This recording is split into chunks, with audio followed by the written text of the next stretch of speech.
Hello, I'm Will Sharps, and this is my LifeView core choices.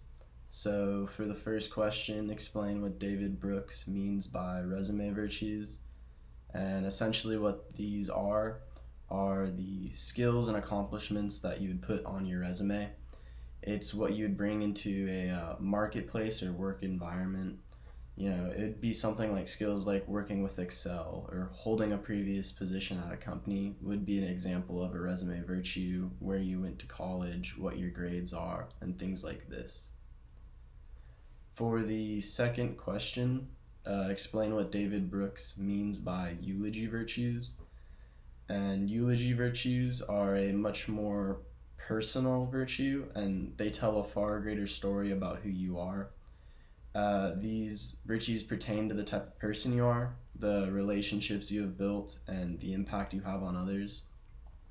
It's essentially what the closest person to you would tell people who have never known you. It's, in a literal sense, what would be put in your eulogy. So for the third question, at this moment, where on this continuum have you given much thought to eulogy virtues? Why or why not? And to be honest, for me, I've never been introspective enough to think about my own eulogy virtues. I mostly look to my resume virtues when I reflect on past accomplishments. Personally think this is because the eulogy virtues are much more abstract in nature. They're qualities, not skills. It's much harder for them to be quantified and for their growth to be quantified. And in many cases, these virtues can't really be pinned down. There's something that's a little elusive. So for the fourth question, of the several questions of meaning that Nash and Murray explain, which one do you think you've spent the most time thinking about, how and why? And so for me, one of the several questions of meaning that I personally think about the most is, how do I find my passion? I wrestle with this question a lot, and mostly because I just want to find what makes me happiest in life.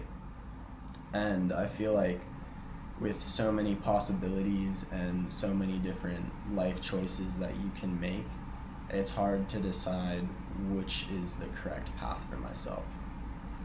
Lastly, the fifth question, which one of the 5 cycles that Nash and Murray detail best explains where you're at this moment in your identity, how and why? And so the cycle that I find I myself most identify with is cycle 2. I feel like I'm aware of my independence and the weight that comes with it, but there are also a lot of questions that I'm looking for the answers to. I have a lot of people that I respect and trust, but I always don't know when to go to them for advice and when I need them. And I don't want to feel like I'm failing when I ask for advice, but sometimes I do need that. And also, I'm always not sure if the advice that these people are giving me is best for me, because I know they want the best for me, but maybe that's not what I want for myself.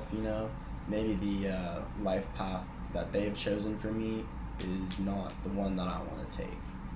Thank you.